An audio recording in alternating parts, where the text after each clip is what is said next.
Here's a question that will change how you think about retirement.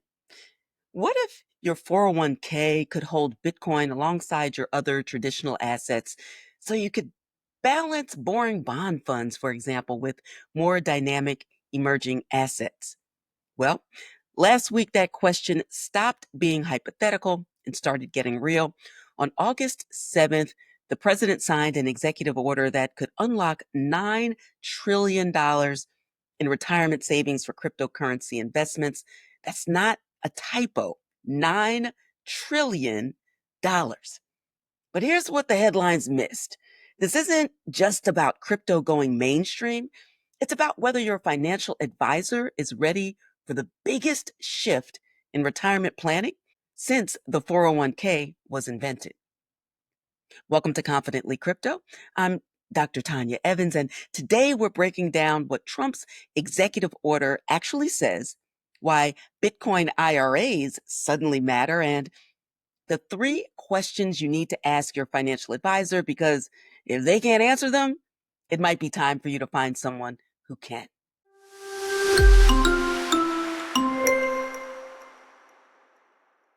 I'm Dr. Tonya Evans, crypto educator, fintech strategist, legal advisor, and board member at one of the largest digital asset companies in the world.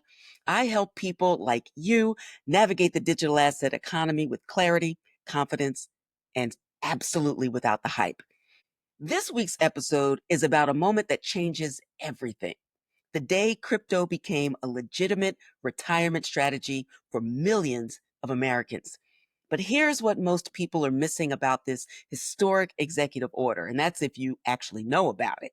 It's not just about adding Bitcoin to your portfolio, it's about exposing a massive skills gap in the financial advisory industry and creating an opportunity for informed investors to get ahead while others are still figuring out what blockchain means.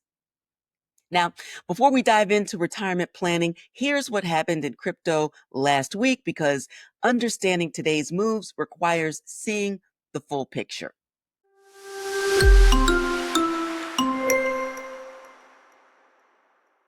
This week's biggest story wasn't just Trump's 401k executive order. The crypto market hit a perfect storm of regulatory clarity and institutional momentum that pushed the total market cap to $3.86 trillion. And XRP, also known as Ripple, had its vindication moment. The SEC officially concluded its case against Ripple Labs, ending a 4-year legal battle with just a $125 million fine intact.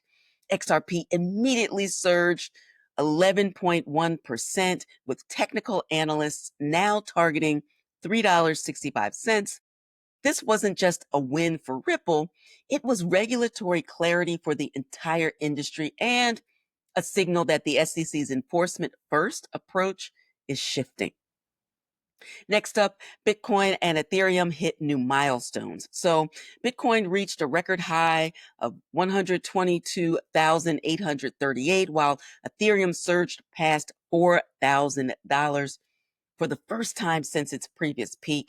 Analysts are now targeting 4,533 for Ethereum in the near term, with some projecting a $20,000 milestone if institutional adoption accelerates. But here's the legal reality check. While XRP celebrated, Tornado Cash developer Alexei Pertsev was found guilty on one criminal charge in a Dutch court. And this privacy-focused crypto mixer case reminds us that regulatory clarity doesn't mean regulatory approval for everything. Privacy tools remain in a legal gray area, especially where they're used for money laundering. And then there's the reminder that we need to separate the technology from the troublemakers. I even hate to report on this, but I have to.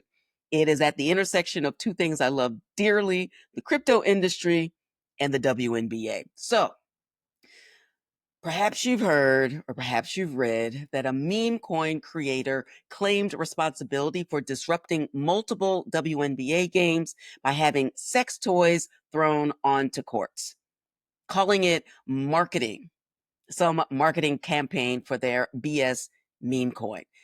It just wasn't tasteless. It's actually criminal and dangerous. And it disrupted professional sporting events, endangered players and spectators, and violated numerous laws. But here's what drives me really crazy about the way that the story gets covered. The focus, of course, becomes crypto people did something bad, and therefore we should ban crypto instead of criminals used crypto as an excuse. So, like, think about it this way. If someone threw water bottles onto a basketball court to promote their bottled water company, would we be having a national conversation about banning water? Of course not. We'd be talking about the idiot and prosecuting them and the people involved who threw the water bottles. So the same logic applies here. This infantile behavior has absolutely nothing to do with the legitimacy of blockchain technology, smart contracts, or digital assets as an investment class or as a peer to peer method of exchanging cash. It's the equivalent of judging all of Silicon Valley based on the worst behavior of one tech bro, and it just doesn't make sense. And this is exactly the kind of fact versus fiction challenge I write about in Digital Money Demystified. So, when evaluating crypto, we have to separate the signal from the noise, the legitimate innovation from the attention seeking nonsense. The meme coin space has always attracted very bad actors looking for quick money and cheaper publicity, but that doesn't invalidate the technology underneath any more than email spams invalidates the internet. So, the bottom line, while serious institutional developments are driving real market momentum, we still have to deal with the idiots who confuse criminal disruption with marketing innovation. The difference is simple. Legitimate crypto companies are building the future of finance, and these yahoos are just building legal problems for themselves, having nothing to do with crypto. And that's exactly why professional guidance matters more than ever, and why the president's 401k executive order comes with both opportunity and responsibility for serious investors.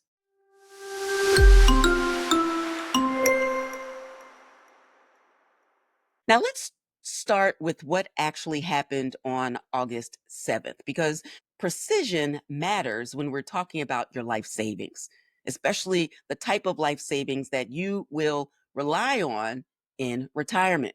So, the president signed an executive order directing the Department of Labor to remove regulatory barriers that prevent 401k plans from offering cryptocurrency investment options. And this means your employer sponsored retirement plan could soon offer Bitcoin, Ethereum, and other digital assets alongside traditional mutual funds and target date funds. But here's the key detail that everyone's missing: this doesn't automatically add crypto to every 401k. It gives plan sponsors, meaning your employers, the regulatory clarity to offer these options if they choose to. And what this actually means for you is, well, first, your 401k provider can now offer crypto investment options without fear of regulatory backlash. So companies like Fidelity and Schwab have been waiting for this green light and will surely move quickly. Second, you'll likely see these options rolled out gradually, starting with Bitcoin and then expanding to other major cryptocurrencies and possibly crypto index funds. Third, the same contribution limits apply, so 23,000 for 2025 plus 7,500 catch up if you're over 50. But now you can allocate some of that to digital assets. Now, analysts are projecting potential inflows of $9 trillion into digital assets if this policy reaches its full potential. And that's because Americans hold roughly $32 trillion in employer sponsored retirement accounts. Even if just 5% of that goes to crypto, we're talking generational wealth being redirected into digital assets. And this isn't America's first crypto retirement rodeo, because we've actually had Bitcoin IRAs since 2014, offered by companies like Bitcoin IRA, I Trust Capital, and Alto IRA. These self directed IRAs let you hold crypto directly, but they come with higher fees and more complexity. Now, what's different about 401k crypto is simplicity and scale. Instead of opening separate accounts and managing private keys, you'll be able to allocate crypto through your existing workplace retirement plan with institutional custody, lower fees, and the same employer matching you already receive. But here are some questions your financial advisor better be able to answer. And that's why things really get interesting and where you need to become a more informed consumer of financial advice. First up, how do you evaluate crypto allocation in a retirement portfolio? Now, what you want to hear is a discussion of correlation analysis, volatility management, and how crypto fits within modern portfolio theory. They should mention that Bitcoin has shown low correlation to traditional assets and discuss appropriate allocation percentages, typically 1 to 10% for conservative retirement planning. The red flag answer would be crypto is too costly or too risky, or I don't recommend crypto at all. And this tells you they haven't done their homework on an asset class that's now officially sanctioned for retirement accounts. Question number two. What are the custody and security considerations for holding crypto in retirement accounts? What you want to hear? Knowledge of institutional custody solutions, multi sig or multi signature security, insurance coverage, and how crypto custodians differ from traditional asset custodians. They should understand companies like Coinbase Custody, BitGo, and Anchorage Digital. The red flag answer: confusing self custody, meaning managing your own private keys, with institutional custody, or not understanding the difference between hot and cold storage. And question number three: how do crypto assets affect required minimum distributions and tax planning? What you want to hear? Understanding that crypto and 401ks will be subject to the same RMD rules as other assets, but with additional considerations around valuation timing and potential tax loss harvesting opportunities. Red flag answer: uncertainty about basic tax treatment or suggesting that crypto gets special tax treatment in retirement accounts because it actually doesn't. The bottom line: if your financial advisor can't intelligently discuss these topics, they're not ready for the new retirement landscape. And if they're not ready, you need to find someone who is, like yesterday. That holds true for your CPAs and your lawyers as well. Now, don't wait for your employer. If you're interested in crypto retirement exposure, you can start today with existing options. Bitcoin IRAs that are self directed and hold crypto directly, higher fees, but immediate access and full control over asset selection. There's also crypto ETFs or exchange traded funds in traditional accounts. So you can already buy Bitcoin and Ethereum exchange traded funds in regular IRAs and 401ks where offered. Lower fees than Bitcoin IRAs, but limited to ETF products rather than direct crypto holdings. That means the underlying asset of Bitcoin or Ethereum, for example. And also start learning about digital asset fundamentals. So you're ready when your employer adds crypto options to your 401k. And for the financial and legal professionals listening, this executive order just created the biggest professional development opportunity in retirement planning since target date funds. Your clients are going to start asking you about crypto, whether you're ready or not. The advisors who get ahead of this curve will attract and retain clients. And the ones who don't will lose them to advisors who do. So here's your call to action: time to level up or get left behind. If you're a retirement saver, start having these conversations with your financial advisor now. Don't wait until crypto shows up into your 401k to discover they're unprepared. And if you're a financial professional, tomorrow, August 12th at 1 p.m. Eastern Time, I'm hosting a live briefing on the Anti-Central Bank Digital Currency Surveillance State Act as part of our Web3 Ready professional series. But more importantly, this series is designed for professionals who understand that digital asset literacy isn't optional anymore, it's essential. Registration is free, but also required. So head to proftonyaevans.com. That's prof as in professor, Tonya, TonyaEvans.com.